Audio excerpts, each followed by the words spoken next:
Thought I'd seen it all before.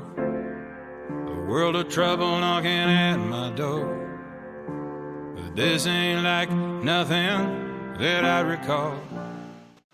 Welcome to In Crisis, Travel Retail Voices, our new podcast series in which we talk to aviation and travel retail executives all around the globe to hear how they and their businesses are coping with the COVID-19 crisis. I'm Martin Moodie. Today we break a very important story indeed from Dubai Airports, which has announced a sweeping set of measures to assist its aviation and commercial partners and to help plan for a gradual remobilization once travel restrictions relating to the COVID-19 pandemic are lifted. The program, which is applicable for the impacted period from March 1 to May 31, 2020, includes waiving 100% of minimum guarantees or equivalent fees for partners who have been required to cease trading due to the crisis. More on that in this podcast with Eugene Barry, Executive Vice President Commercial at Dubai Airports, operator, of course, of DXB, Dubai International, the world's busiest international airport. Here's what Eugene had to tell me this morning on a phone call from Dubai about the raft of relief and support measures. Obviously, a very clear plan, well laid out, decisive, offers a combination of certainty on payments during a time of zero or very little business in such an uncertain time.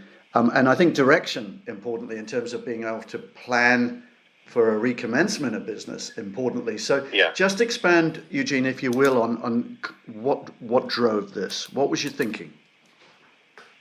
The thinking was, I think initially it was that this is unprecedented, so we've never been required to suspend passenger operations before and close the borders. So I think the view throughout the process, Martin, was a view towards reactivation whenever that was going to happen and to preserve the base. So initially we looked at protecting our service base, our revenue base, and all of our commercial arrangements with a view towards having all of them, airlines, tenants, concessionaires, and it's everybody, ready for a speedy reactivation and resumption whenever that would happen.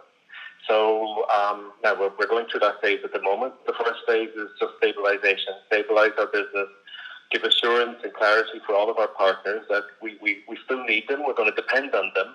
We're going to share the pain together in the short term on the basis that we would much prefer them to remain intact, assuming all our arrangements are still valid, and we want them to be ready for when we reactivate the airport again.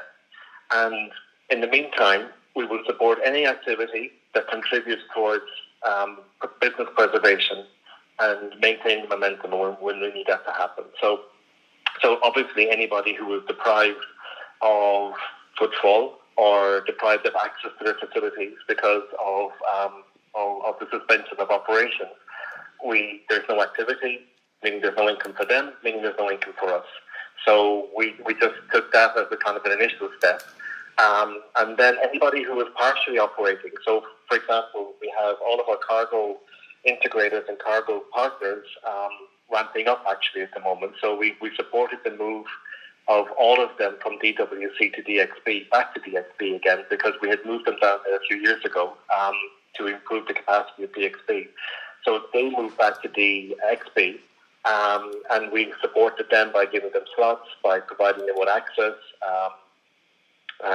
cleaning and sterilization of all of the facilities at DXB, and ensuring their staff and employees were all protected. So that's just an example of supporting an activity that creates that preservation and momentum and preserved activity. But for those who didn't have activity through no fault of their own, then that's when we give the priority, Martin, for setting aside any commitments that would be due to us during that period of time. So anybody on the MAG, anybody paying rent for a facility that they didn't have access to, we just assumed that would be zero for the duration of the period.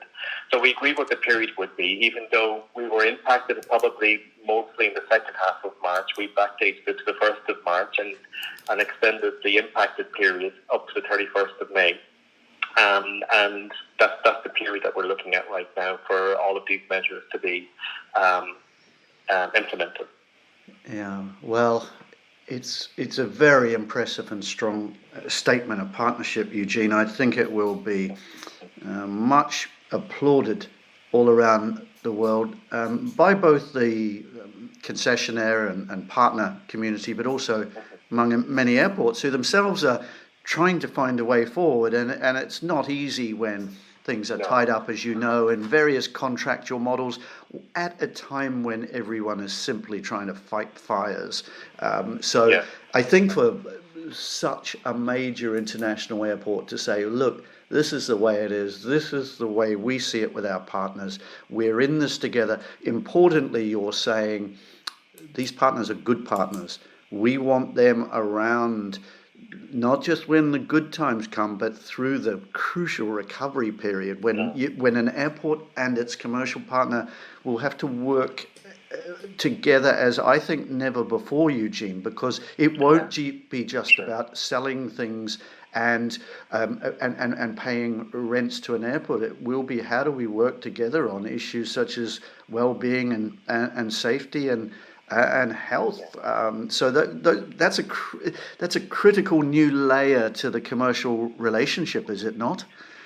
It is, Martin, for sure. And there's been a sequence of events here, like every other airport has faced. So the first one was operational disruption caused as a result of this, and that was the priority, to deal with passenger welfare and all of the issues that came out of that.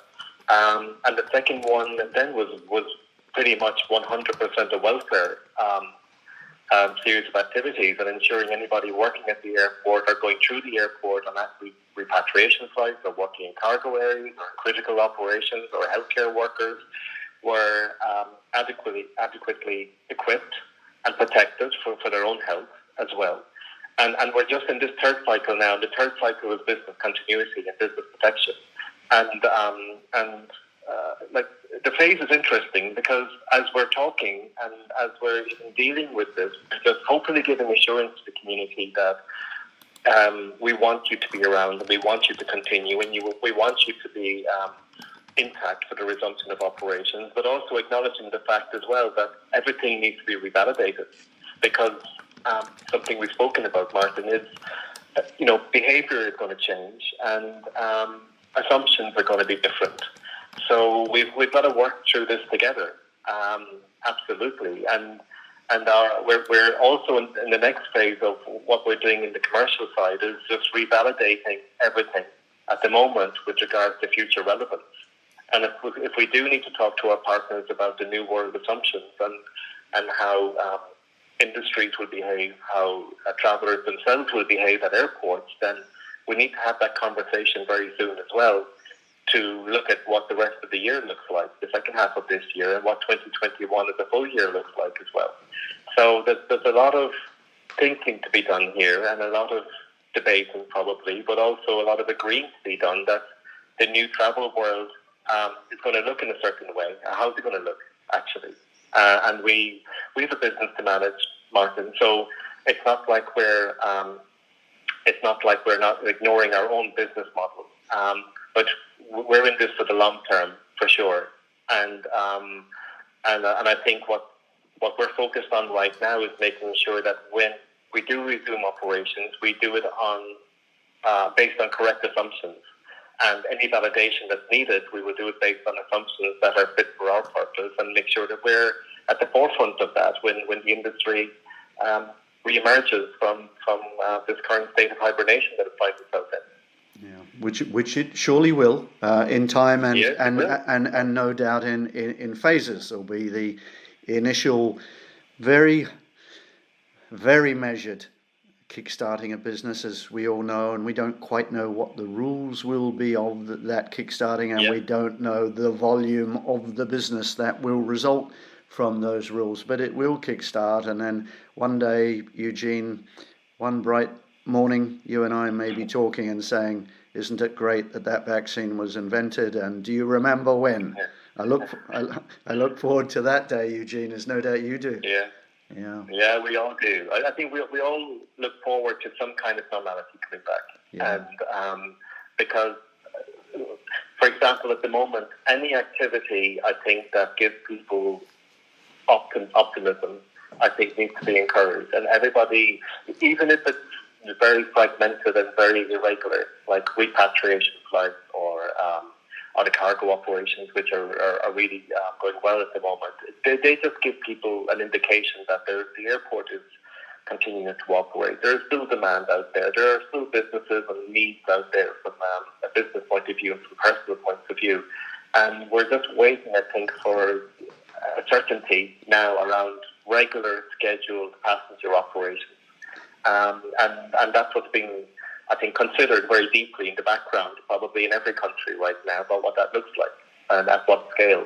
And the other thing as well, once supply is released back into the market again, there's a lot of uncertainty around demand as well, about confidence. So it's the airport's job as well as the airlines to make sure that our environments are efficient, they're safe. We provide clarity to people who are travelling, that we reduce their stress when they do choose to travel or when they're able to travel. And those of us who've lived through all the previous crises, which now pale into comparison to this one, 9/11 and SARS and all of these other disruptive things that have happened down through the years, I think we still live with some of the consequences of things that happened 20 years ago in the industry. So liquids, for example, and things like that, and safety and traveling through airports. So when it comes to people's personal health, we absolutely need to give them guarantees before they leave their homes or offices and come to the airport that they can travel safely and efficiently through an airport and they can return. And that is very, very important, I think, from any airport or airline's perspective, that when we do resume activity, that we give people these cast iron guarantees that it is not just safe to travel, but we're encouraging people to travel more. And we're actually stimulating travel again. Indeed. Now, Eugene, just before I close, just a point of clarification in terms of who is covered by this. So that's, you mentioned your airlines, you mentioned your various commercial partners. Does it embrace them all? Everybody, absolutely. So everybody who has a business at the airport, every airline, every aviation business, every tenant for who has a lounge or an office or a facility at the airport, and every concessionaire, retail, food, advertising, car parks, everybody. Right. Everybody's covered by this who has a business at the airport. All right, and I should ask, Dubai Duty Free, slightly different relationship there. Is that part of this structure in any way? Not this one, no. So Dubai Duty Free is a sister organisation. So, yes. And as you know, it's 100% owned by the government as well. So we have a different arrangement between Dubai Airports and Dubai Duty Free. Absolutely. All right. Well, yeah. Eugene, thanks for your time today. You talked about striking a note of optimism. You struck a whole lot of notes, in my view, of clarity, of support, but really meaningful support. And it's an emphatic statement to me of partnership, a real belief in partnership, and a willingness to back that up in the most pragmatic way today, but also in a far-sighted way. And coming from the world's leading airport for international passengers, that's a really important statement for our industry as well. So I think many people would applaud you and the whole management team there at Dubai, Eugene. So thank you for doing what you've done today. Thank you. Thank you very much, Martin. Always good to talk to you. All right. And you take very good care, Eugene. Stay safe. Thank you.